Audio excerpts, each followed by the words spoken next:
nunca vamos a llegar al 100%. Bueno, no se ha modificado sustantivamente. Es una asíntota. Así es. No se ha modificado sustantivamente, ¿no? No. Ahora, es interesante este resultado electoral, más allá de todo lo que se ha discutido, en términos que dos candidatos, pese a que son 9, concentran el 90% de la votación. Y los otros 7 solo recogen el 10% de la votación.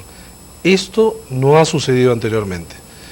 Concentrar en dos candidatos una votación tan alta, lo que nos está diciendo es que efectivamente el país de alguna manera se ha polarizado, se ha dividido.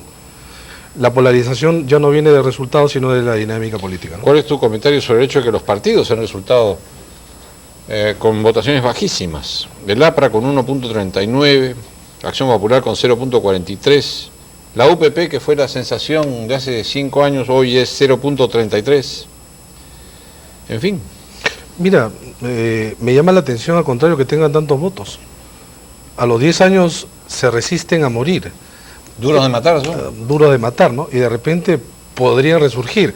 Pero si te das cuenta en la información, esa es la información en términos de votación presidencial. Y muchos de ellos, cuando pasamos a ver la votación parlamentaria, en realidad crecen. Cierto. ¿Por qué pasa esto? ¿Por qué? Porque en realidad esto sucede en casi todos los grupos de oposición, ¿eh? Si tú comparas la votación presidencial con la parlamentaria, descienden todos los grandes y crecen los chicos, porque el voto de muchos de ellos ha sido lo que se llama un voto estratégico. Mi partido es el APRA, UPP, etcétera. Sin embargo, yo sé que mi candidato no tiene posibilidades y votaré por, presumiblemente, Toledo, que es el que más crece en términos de la diferencial de uno u otro, ¿no? Eso sería el voto perdido, que en el 80 funcionó, ¿no? La izquierda vio que no podía ganar y tuvo que endosar un voto que no permite el triunfo de, en ese momento, el APRA, que era el opositor de la izquierda. Ahora, a diferencia del 80, acuérdate que en el 80 se jugó en una sola vuelta. En este caso eran 2 vueltas parlamentarias. El voto perdido funciona mucho más en primeras vueltas, perdón, en sistemas de una sola vuelta. En balotage eso no es así. Pero de todas maneras había efectivamente, ¿no? Lo del voto perdido. La barrera del 36% que muchos pensaron que nadie la iba a alcanzar.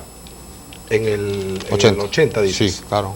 En el 80, sí, efectivamente, pero lo que quiero decir es que los sistemas de una sola vuelta sí provocan esta campaña del voto perdido, porque Fernando, algo así como todo se resuelve en una sola vuelta. Acá todavía puede existir justamente la otra posibilidad. Se juegan la clasificación y la final, ¿no? Fernando, estas son elecciones atípicas en el sentido de que se jugaba a que la oposición jugaba a que exista segunda vuelta, en tanto el oficialismo jugaba a que todo se resuelva en una primera vuelta. Entonces creo que sí hubo la psicología de los electores de precisamente estos grupos minoritarios que se veía que no tenían opción a jugar esta opción porque a cualquier condición el presidente Fujimori no gana en primera vuelta. No es solamente eso, Raúl, porque si tú comparas con el año 90, que es el primer registro histórico de segunda vuelta, el presidente Fujimori obtuvo en primera vuelta 28% y su lista parlamentaria 16%. Incluso mucho más, existía una mayor diferencia entre sus dos listas que la que existe ahora, porque por lo que tenemos información es 49 en lista presidencial, 42 creo, 2.23. claro, en lista parlamentaria. No niego que existe este voto, más que voto perdido, yo diría voto útil. Voto útil. El proceso se vuelve más competitivo en las últimas 3 semanas y efectivamente hay una corrida de votos fundamentalmente a Toledo. Pues si vemos un poco las intenciones de voto, el registro, lo que tú tienes es un estancamiento y ligera subida en el último momento del presidente Fujimori. En cambio de Toledo es una subida vertiginosa, incluso en términos de tendencia mayor que la del año 90 del presidente Fujimori. Esa es una observación interesante, sí. Adelante. Sí, porque en el 90, permíteme... ¿Cómo no te voy a permitir, por favor? Permíteme, por favor, Efraín. ¿Dónde estamos? Semana para Santa. quedarnos en el tema del 90, porque en el 90 juega una tercera fuerza. El APRA obtiene 22%, es un contundente 22%, o sea, no le endosa en primera vuelta la votación total el APRA, ¿no? Eso sí ocurre en la segunda vuelta, donde Fujimori obtiene cerca del 67% de la ¿Sabes votación. cuál es la diferencia allí? Que lo que tú tenías delante del electorado en el año 90 era la posibilidad alta que gane Vargas Llosa y la otra posibilidad que gane el APRA. Que es segundo. Y por en medio se mete Fujimori. Y el voto para Fujimori en el año 90 tiene más o menos las características del de Toledo de este año. Es decir, se utiliza a Fujimori para derrotar a Vargas Llosa, se utiliza a Toledo para intentar derrotar a Fujimori. Es un voto en contra. Es un voto en contra, efectivamente. Ahora, ese es en primera vuelta. Hay una diferencia ahí fundamental, y es que Alberto Fujimori tenía de dónde más coger al pasar de primera a segunda vuelta. Alejandro Toledo tiene ese rango mucho más reducido. Así es. Por eso hablaba que las sumatorias llegan al 90%.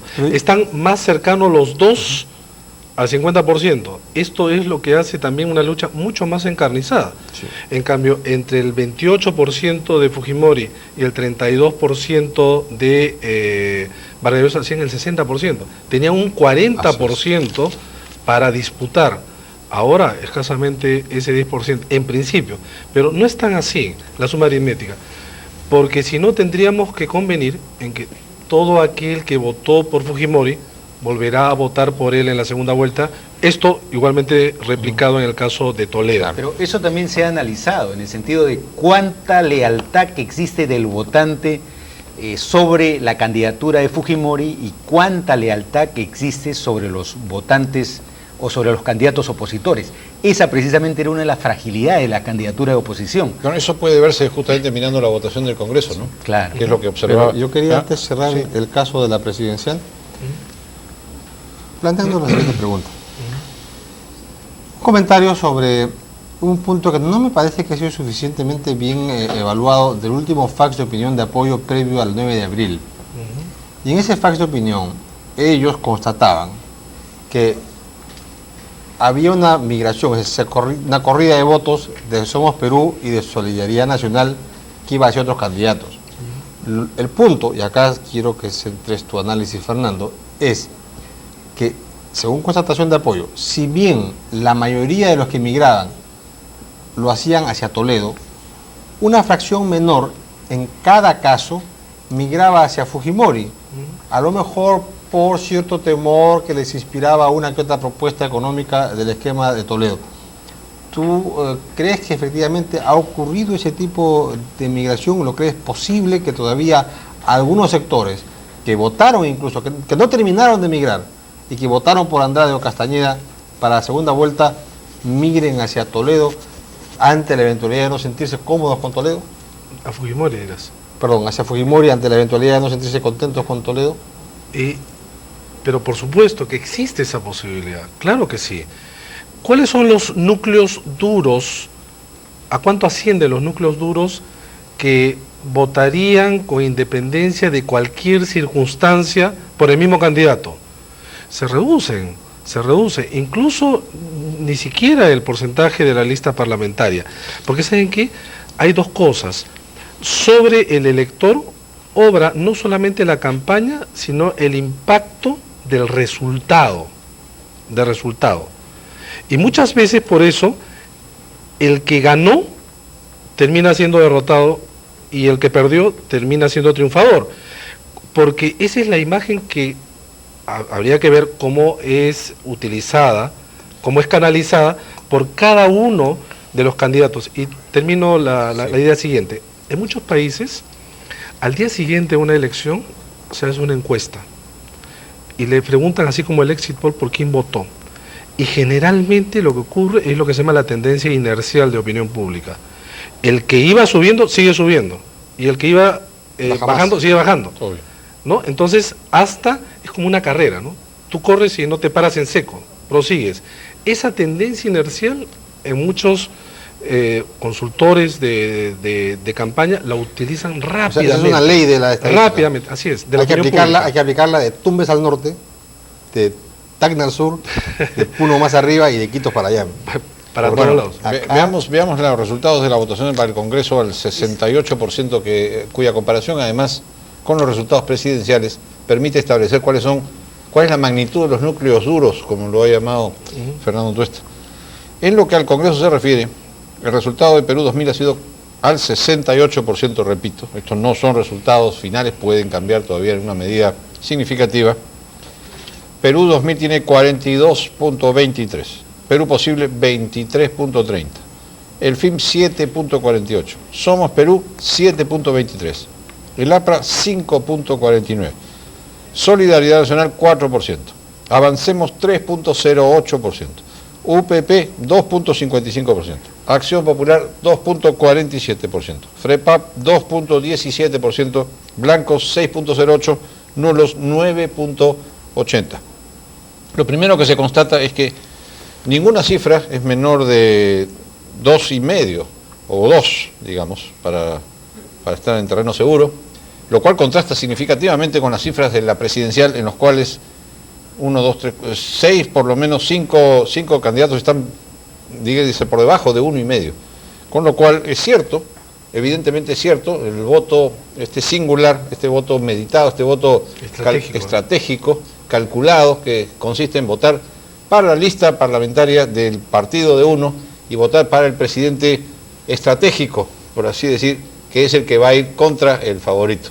Lo cual ¿no? contradice muchas veces aquello de el peruano no sabe votar. Porque Sí. esto es un nivel de complejidad de articulación de un voto. Considerable, al contrario, Considerable. han aprendido mucho. Pero yo lo que quería hacer notar respecto del llamado